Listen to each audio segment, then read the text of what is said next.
The generation wars are a rather controversial topic.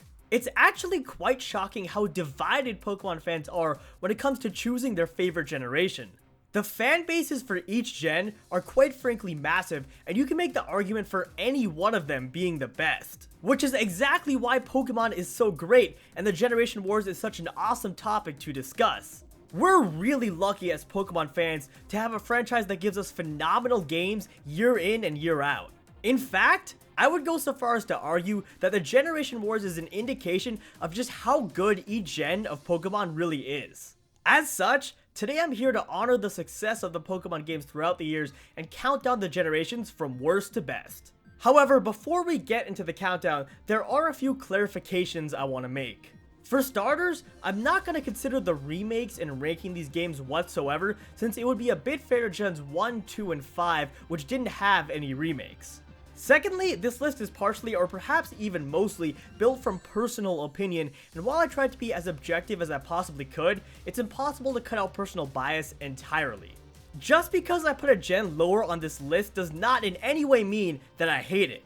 I love all the Pokemon generations, and me putting one of your favorites low on this list, I promise, does not mean that I dislike it or I think it's bad. So if you have any disagreements at all, feel free to drop me a comment down below expressing your thoughts on the matter. I would love to talk more with you guys about this topic down below.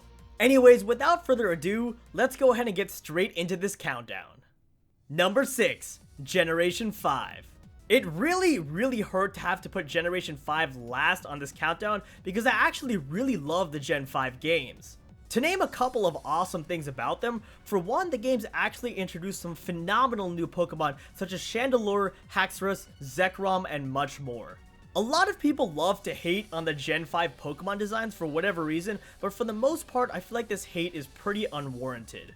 Although I do have to admit, they really dropped the ball with Vanillux. Another great thing about this generation is that your rival of sorts in Black and White, who goes by the name of N, was actually pretty deep and a very cool character. They definitely fleshed him out a lot more than certain rivals of the past. Finally, the Unova games were actually quite deep in terms of hours and total content. Black and White 2 especially had one of the longest main game stories of all Pokemon games, which I really enjoyed. So why, if it excelled in so many aspects, is 5th gen last on this countdown? Well, one fairly big problem I have with 5th gen is its story. The story had so much potential in both Black and White as well as their sequels Black and White 2, but was just poorly executed at times. It was also unnecessarily overcomplicated in my opinion. Calling it bad is definitely a gross exaggeration, but saying it could have been better is fairly accurate in my eyes. Another thing is that it was incredibly frustrating that you could find virtually zero Pokemon from previous generations in Black and White before the Elite Four. I like most of the Gen 5 Pokedex, but that doesn't mean I don't want to use any Pokemon from Gens 1 through 4 at all. Although I will admit, Black and White 2 did remedy this issue to some extent. Nonetheless, despite being a phenomenal generation, there were a couple of things that held Gen 5 back, and for that reason it's number 6 on this countdown. Number 5, Generation 6. Once again, I want to reiterate, me putting Gen 6 at 5 does not mean in any way that I hate it. Gen 6 was an incredibly solid generation all around, the Pokemon designs were great in my opinion, and the legendary trio was absolutely phenomenal. Not to mention, Gen 6 brought us Mega Evolutions, which were very cool and a very great addition to the game. I do have some minor problems with them that I will discuss in a second, but for the most part, I enjoyed the Megas. Also, the Fairy type was an amazing addition to this game. Some of the type chart changes Game Freak made were ingenious and made a ton of Pokemon that used to suck no longer suck.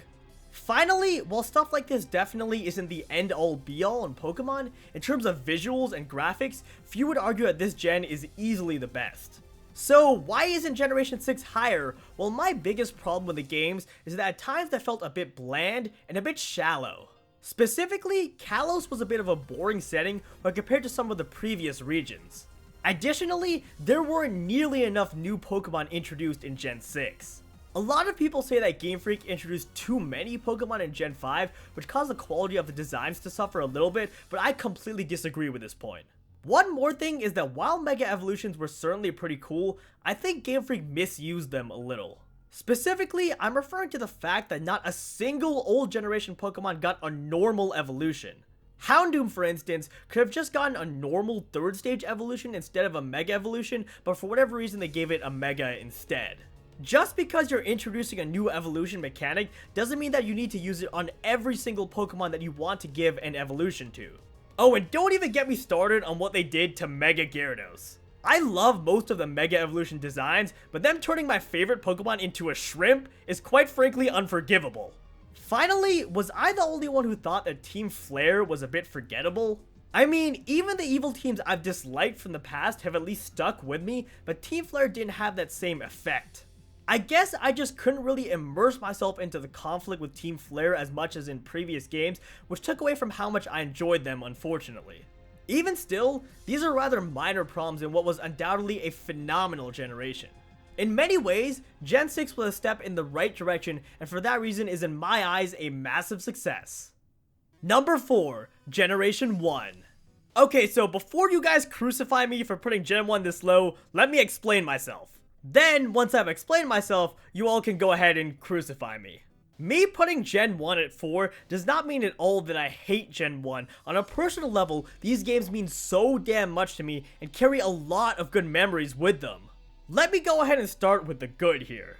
For one, Blue is arguably the best rival in Pokemon. He's one of the few rivals that I thoroughly enjoyed beating to a pulp each and every time we battled. Also, the Pokemon designs were absolutely phenomenal in this generation. With Pokemon like Blastoise, Charizard, Gengar, and Pikachu, I might even go so far as to say that this game is tied with Unova for having the second best designs of all games out there. Finally, the evil team in Gen 1, who's of course Team Rocket, is definitely in my opinion the best of any Pokemon generation. Giovanni is an absolutely legendary character who will go down in Pokemon history as one of the greatest villains of all time. Also, the Silph Co mission where you defeat Team Rocket is easily one of the best in any generation. So why isn't Gen 1 higher on this list then? Well, there are quite a few reasons why, so get ready for a very long list. First of all, and it's actually very understandable that this was a problem, since Gen 1 was the first set of Pokemon games to ever come out, so they probably hadn't fully fleshed out the Dragon typing yet, but even still, there was only one line of Dragon types, and only one real Dragon type move in Dragon Range that wasn't really even a Dragon type move, since it only just did 40 damage each time.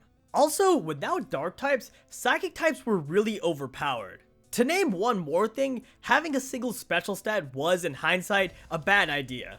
Them splitting special into special attack and defense was definitely a change for the better. Oh, and please, for God's sake, do not even get me started on the AI in this game. I realized it was made a pretty long time ago, but that doesn't change the fact that it's pretty horrendous. So overall, I guess the point I'm trying to make is that the mechanics of this generation were rather poor at times. One more problem I have besides the mechanics is that some of the dungeons and areas in Generation 1 were poorly made. I mean, don't get me wrong, I love areas like Viridian Forest, the Seafoam Islands, etc., but it's hard to deny that Game Freak has improved the designs of their dungeons significantly in the more recent games. To end this on a more positive note though, I want to make the claim that Gen 1 was by far the most groundbreaking of any of the Pokemon games, especially for its time. When Red and Blue first came out, they were something that nobody had ever really seen before, which is why ultimately Gen 1 is such a beloved generation. In terms of nostalgia and innovation, Generation 1 might just be the best gen out there. And that, I think we can all agree, makes Generation 1 absolutely phenomenal in and of itself. Number 3, Generation 4. I've said this countless times before in my videos, but Generation 4 might just be the most well-rounded of all the Pokemon games. For one, the legendary Pokemon in this gen were ridiculously good. Dialga and Palkia were phenomenal Pokemon. Giratina is easily one of the coolest legendaries ever, especially with its very unique typing, and Arceus is freaking god. Oh, and of course, Darkrai is pretty badass too. Also, the starters in this game were so cool and unique. Empoleon being a water and steel type as a starter was something never before done in Pokemon, and Torterra being a grass and ground type was super creative as well. Another great thing about Gen 4 is that the game actually had quite a bit of content both in the main and in the aftergame. The amount of hours I've put into Diamond, Pearl, and Platinum is pretty ridiculous. And the story itself, of course, is also really cool and enjoyable. Finally, some of the locations in this gen were out of this world cool. The Distortion World takes the cake as my favorite dungeon of all time, and other places like Stark Mountain, Spear Pillar, and Turnback Cave were also very well done. So what's holding Generation 4 from being higher on this countdown? Well, one issue I had, which is very important to me, is that I was not at all a fan of your rival. And if you like him, then I'm sorry for saying this, but that's honestly how I feel. In Gens 1 and 2, I really looked forward to decimating my rival, but whenever I battled Barry in Diamond, Pearl, or Platinum, I really just wanted to get the battle over with and move on with my life. Also, while I definitely enjoyed the story, there were some minor problems I had with Team Galactic. Most notably, Cyrus's goals were way too vague and completely impossible to relate to. He kept talking about a perfect world without spirit, but what in the hell is that actually supposed to mean? To give some examples of what I think is a good evil team, Team Rocket had a very concrete goal in wanting to steal Pokemon, and Team Plasma had a very relatable goal in wanting to free Pokemon. Even if it did end up being a front for Getsis to take over the entire world. The point I'm trying to make here is that while Team Galactic was cool, they were a bit poorly executed at times, which held the games back from being as good as they could have been. Overall though, these are minor qualms in what was an absolutely phenomenal generation, and for that reason Gen 4 is third on my list. Number 2, Generation 3. I really cannot say enough good things about the Gen 3 games. Let me start with the Legendary Trio, because Groudon, Kyogre, and especially Rayquaza are some of my personal favorite legendaries out there. I really love the theme of these legendaries, water, land, and sky. The concept behind them is very simple when you think about it, and yet at the same time incredibly creative and cool. Also, the Generation 3 games have the best Pokemon designs as a whole in my eyes, which I realize might not be popular opinion, but I'm still gonna stand by this. I guess I just personally feel as though the designs of this generation are the best balance between simplicity and creativity. I've already discussed how awesome the Legendary Trio is, but more than this, I really enjoyed the starters of this game. Mudkip especially has my heart as my favorite starter of all time. To name a few more awesome Pokemon that were introduced in this gen, you've got Absol, Salamence, Altaria, Metagross, Bayonet, Latios, and Latias. All of whom had amazing designs and were incredible Pokemon. Another great thing about Gen 3 is that Hoenn is one of the most diverse regions out there. Contrary to what IGN thinks, I actually thought the abundance of water routes was really cool, and I absolutely love the dive mechanic in these games. There really isn't any other region out there like Hoenn in my eyes. On one end you're walking through soot near a volcano, while the other end you're in the icy depths of Shoal Cave. One moment you're in a sandstorm, and the next you're in the Cave of Origin. Finally, I really love the Elite Four in Ruby and Sapphire. Phoebe and Drake are especially two of my favorite Elite Four members of all time, and Steven is undoubtedly my favorite champion. As always though, there are some issues that I had with the 3rd gen games. For one, I didn't hate the evil teams, but I can't really say that I liked them either. Their goals of wanting to make more land and more sea were rather uninspired if you ask me. When you compare Team Magma and Aqua to awesome evil teams like Rocket and Plasma, they're just incredibly lackluster. Also, the rivals in this game absolutely sucked. This is one thing I will stand by until the end of time. Wally was a rather forgettable rival in 3rd gen, and I really didn't get the same pleasure from beating the crap out of him as I did with Blue and Silver. May or Brendan, if you chose to be the girl character, had the potential to be a really good rival, but I dare say this is one of those poorly executed characters in Pokemon history. For one, she was a bit too friendly. There were hints in Emerald that she was a bit less friendly than she came across, but even still I would have liked to see May show a bit more of a desire to win at times. Also, why in the world did we not get to battle her before the Elite Four, as with Wally? She was your rival for the entire game, but for whatever reason your last battle with her was only just after the 6th gym. And on top of that, it was an incredibly lackluster one in which your starter wasn't even fully evolved. I guess overall, I just really don't understand the path that Game Freak took with the rivals in these games. However, ultimately, this is a rather minor qualm in face of what was an incredible generation of Pokemon. And for that reason, Gen 3 is number 2 on my list. Number 1, Generation 2. I dare say that Gold, Silver, and Crystal are the closest things we will ever see to a perfect Pokemon game. The good things about this gen are far too many for me to list in a single video, but I'll go ahead and discuss some of the most significant ones here. For starters, Gen 2 is by far the deepest Pokemon generation out there and definitely has the most things to do. The main game in itself has a comparable amount of content to other Pokemon games, but add on top of that the ridiculous amount of stuff you can do in the aftergame, and you've got the perfect formula. There is no other generation out there that lets you go to an entire extra region in the aftergame besides Gen 2. Which was a genius decision, by the way, since it not only added more content, but also allowed us to revisit Kanto and experience a lot of nostalgia. Another great thing about this gen is that the music was incredible. The gym leader music was great, and of course I gotta mention the epic theme of Red and Lance. Which brings me to my next point. This game had by far the most epic boss battles of any Pokemon game.